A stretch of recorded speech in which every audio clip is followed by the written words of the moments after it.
Muito boa tarde, gente boa. Tá começando o Globo Esporte e o Flamengo saiu na frente do Bahia, lá em Salvador, e agora vai decidir a vaga para a semifinal da Copa do Brasil no Maracanã e com vantagem.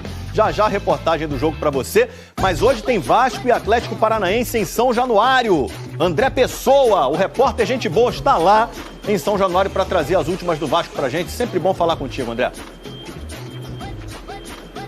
Fala, Escobar, tudo bem? Um abraço para você, para todo mundo ligado no Globo Esporte. O Vasco que vem em um bom momento, né? Não perde as 6 partidas, enfrenta hoje mais uma vez o Atlético Paranaense. Na segunda-feira venceu de virada pelo Campeonato Brasileiro e hoje faz a primeira partida das quartas de final da Copa do Brasil.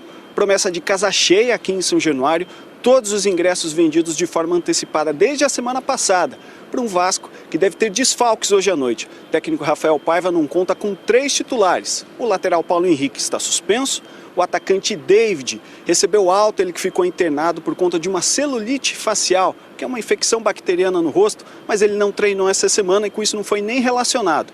A outra baixa é no ataque também o Adson, que vinha jogando com dores na perna direita. Ele está com uma fratura por estresse na tíbia, vai passar por cirurgia nos próximos dias e desfalca o Vasco de 10 a 12 semanas.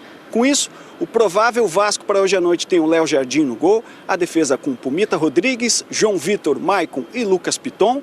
No meio de campo, Hugo Moura, Matheus Carvalho e Payet. No ataque, a dúvida, Ryan ou o chileno Jean Davi, que foi apresentado ontem, o colombiano Emerson Rodrigues e Pablo Verrete, o artilheiro vascaíno, no comando do ataque. Escobar.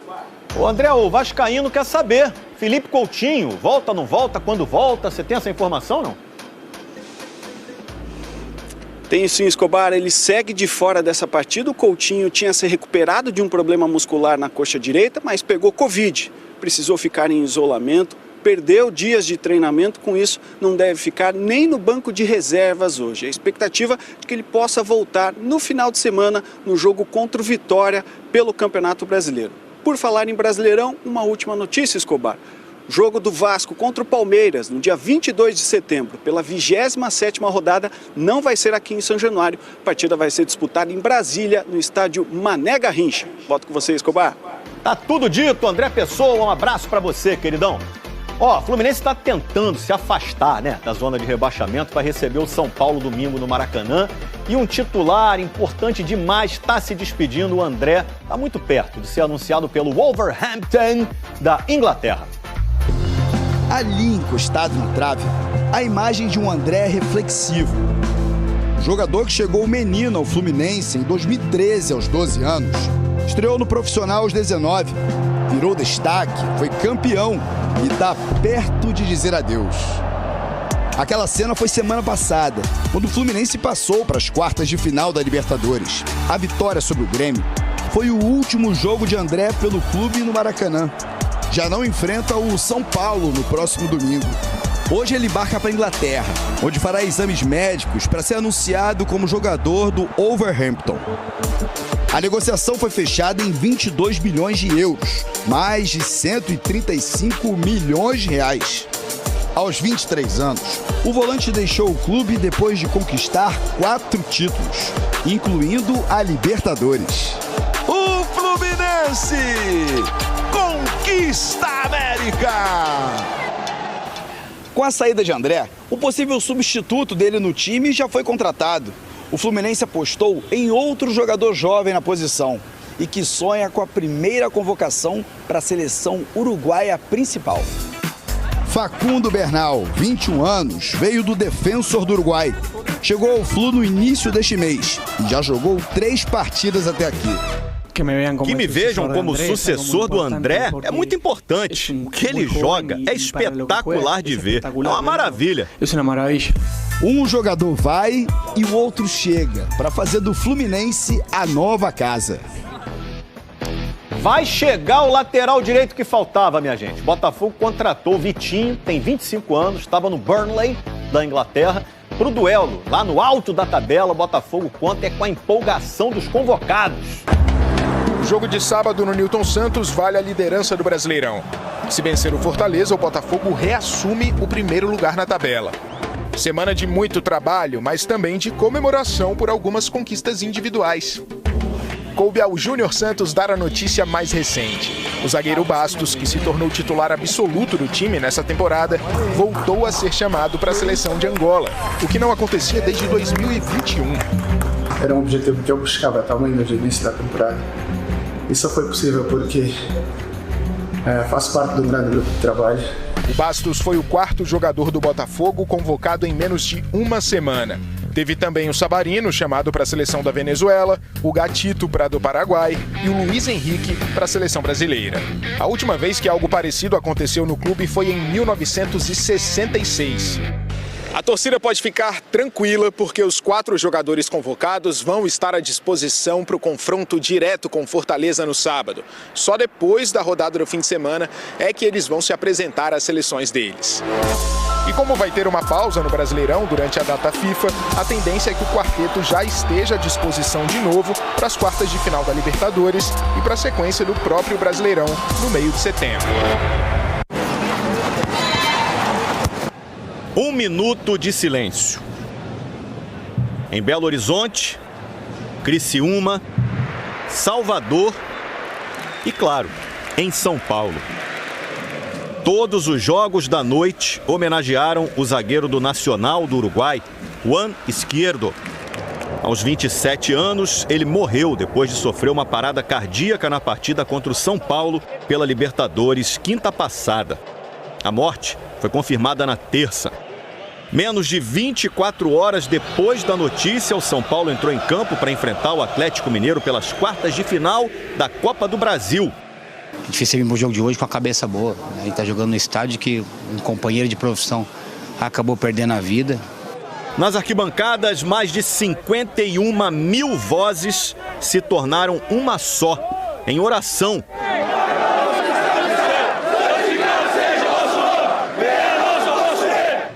No uniforme, todos os jogadores do São Paulo eram esquerdo. Empurrado pela torcida, São Paulo foi melhor. O chute! Mas não aproveitou as chances criadas. Bobadilha deixou o Lucas livre, leve, solto! Já o Galo foi eficiente. Nos acréscimos, Scarpa cobrou falta na área e Bataglia completou de cabeça. Gol! 1-0 e vantagem importante para o jogo de volta, que vai ser em Belo Horizonte. Bernardo Franco é o novo técnico do Cuiabá, chegou para o lugar do português Petit, que pediu demissão na terça-feira. Seguinte, hoje o Vasco recebe o Atlético Paranaense ao jogo de ida da Copa do Brasil e já você vai conhecer um senhor de 92 anos que foi pela primeira vez em São Januário, no jogo de segunda, contra o mesmo adversário, só que pelo Brasileirão. A gente foi bater um papo lá com o seu Zé, ele mora em frente à sede do Flamengo, olha. Vou te apresentar esse senhor aqui, tem 92 anos, ele foi pela primeira vez em São Januário na segunda-feira. Hoje o Vasco pega de novo o Atlético Paranaense, só que dessa vez pelas quartas de final da Copa do Brasil. A idade de uma pessoa é calculada pela soma dos anos. Mas seria muito justo que também pudéssemos contá-la pela coleção dos momentos vividos. Gabriel, vou te falar uma coisa, né? Vocês estão fazendo comigo a coisa mais linda da minha vida. O seu Zé Lima é Vasco. Na segunda-feira foi ao estádio de São Januário pela primeira vez. Era jogo contra o Atlético Paranaense, pelo Brasileirão. Estou gostando demais. Seu Zé tem 92 anos de idade. Em casa vendo televisão. Ele é só um pouco mais novo que o estádio, que tem 97. Aí os netos Camila e Gustavo e o marido da Camila, Gabriel, se reuniram e decidiram levar o seu Zé a São Januário, para rejuvenescer um pouco o sentimento. O Vasco não estava bem no primeiro tempo. Demorou para empolgar o seu Zé. E teve o gol do Atlético. Veio a fúria. Ganha tanto dinheiro pra fazer uma porcaria dessa. Pra ver essa porcaria aqui nesse tumulto, eu nunca mais volto nessa porcaria. Xinguei lá pra danar. Ah, torcedor, tudo igual. Não importa a idade. Corpo limpou, bateu, lá dentro! Vai mais um, vai mais um. E o Vasco fez. Bota a bola na área. Cruzou, levantou pro Verrete, testou, lá dentro! Agora valeu, valeu, valeu. E seu Zé Lima é pé quente. E provocador também. Ele mora no Leblon, em frente à sede do Flamengo. Quando o Flamengo entrou, eu fico na janela pendurado gritando Vasco. Eu boto a camisa do Vasco e fico aqui. Quantas vezes o senhor quer voltar a São Januário agora? Ah, mais vezes. Se der, nós vamos uma meia dúzia de vezes ainda, né? Só? Mas eu já tô a picada tá acabando. A picada? A caminhada. Tá não, gente. Tem muito jogo pela frente ainda, seu Zé. Que isso? Já tô contando 93. Contando em anos o que deveria ser contado em momentos. Grande figura o seu Zé, né? Ó, nós tivemos 2 jogos atrasados do Brasileirão. Cruzeiro Internacional foi 0-0 e Criciúma venceu o Bragantino. O jogo foi em Criciúma, vou mostrar o gol pra vocês. Depois de uma disputa, uma não, né? Algumas disputas de bola ali, ela sobra pro Marcelo Hermes, que faz o gol da vitória, 1-0. Já já a vitória do Flamengo.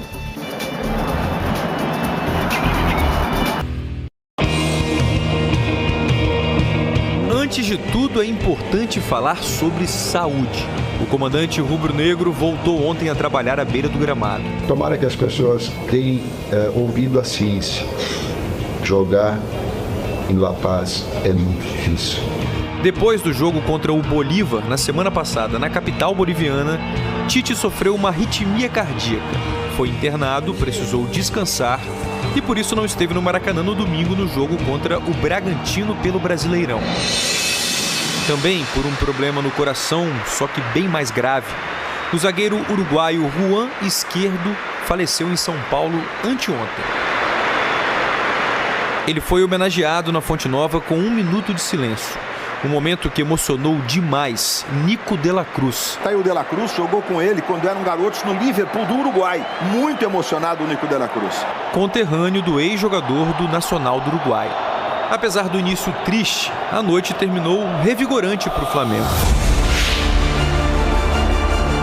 Enfrentar a Fonte Nova lotada é sempre complicado. Mais de 46 mil pessoas foram ao estádio. Entre elas, 4 mil rubro-negros. No primeiro tempo, eles sofreram. A pressão do Bahia incendiou a arena. Tassiano bateu pro gol! Foram algumas chances desperdiçadas. A bola passa à esquerda do gol! Matheus Cunha estava firme. Ele foi mais uma vez o escolhido por Tite para jogar a Copa do Brasil. Já tinha sido assim contra o Palmeiras e contra o Amazonas. Decisão acertada. A gente vai ver o porquê daqui a pouco. O que o Flamengo criou na primeira etapa não assustou tanto. Nenhuma bola, por exemplo, ia na meta, no gol. Gerson, pé direito, salva Canu! Aliás, a única realmente precisa durante todo o jogo aconteceu nos primeiros minutos da segunda etapa. Subiu Bruno Henrique! E foi a que decidiu a partida. Ele deveria morar na área! O BH27 foi lá no alto! Uma cabeçada incrível pela altura que ele atingiu! Consegui achar um ponto ali para poder cabecear, fui feliz, fiz o gol, pude ajudar a equipe por esse primeiro 90 minutos. Depois do gol, começou uma série de ataques perigosos do Bahia e apareceram algumas boas defesas de Matheus Cunha. A primeira foi a queima-roupa e a segunda no chão. Cruzamento Tassiano! Segura Matheus Cunha! O professor me botou na Copa do Brasil. Estou preparado, estou pronto. O que vier vou encarar da melhor maneira possível. Trabalho muito no meu dia a dia. Eu acho que o trabalho reflete no campo. O Flamengo controlou o ritmo do restante do jogo e saiu de campo em vantagem nas quartas de final, 1-0. A gente fez um grande jogo, no meu modo de ver. Conseguimos fazer o gol e levar para nossa casa o segundo jogo. O reencontro entre esses dois times vai demorar um pouco para acontecer, mais de 2 semanas. No dia 12 de setembro, a segunda parte desse confronto vai ser no Maracanã. E quando isso acontecer, o Flamengo pode estar reforçado. existe a expectativa de que Pedro, Arrascaeta e Gabigol se recuperem de lesão e fiquem à disposição do técnico. Por outro lado, De La Cruz e Michael saíram com dores na coxa direita ontem e serão reavaliados hoje. Sentiu. Rapaz, ele jogou 90 minutos domingo. Quando ele não foi escalado hoje, muita gente vai falar, o Tite tá inventando, não é a fisiologia, o cara pode ficar se machucar. E aí muscular é um problema, provavelmente, para uma sequência, inclusive, né? A gente tem que tomar decisão, tenta preservar ao máximo, mas é duro, cara. Por mais que as imagens do desgaste e das dores impressionem, na prática a perspectiva é boa. O resultado positivo veio e a continuação da saga pelo pentacampeonato da Copa do Brasil será em casa, onde o Flamengo só perdeu 2 partidas na temporada. E de novo contra o Bahia de Rogério Ceni, um treinador que na carreira enfrentou o Flamengo 13 vezes e perdeu todas. A gente, como não estamos completos, somos muito fortes. Completo, então, nem se fala. São grandes jogadores que estão de fora e com o retorno deles o grupo fica ainda mais forte, muito qualificado e, se Deus quiser, tudo dando certo, a gente passa para a semifinal. É isso aí, falando de Paralimpíadas, última notícia, Gabriel Araújo, o Gabrielzinho, conquistou o ouro nos 100 metros costas da classe S2. Foi bem demais, dominou a prova de ponta a ponta. O Gabrielzinho já tinha 2 ouros nos Jogos de Tóquio, mas nessa prova especificamente ele tinha sido prata. Parabéns então, Gabrielzinho. Boa tarde pra você. Até amanhã. Tchau.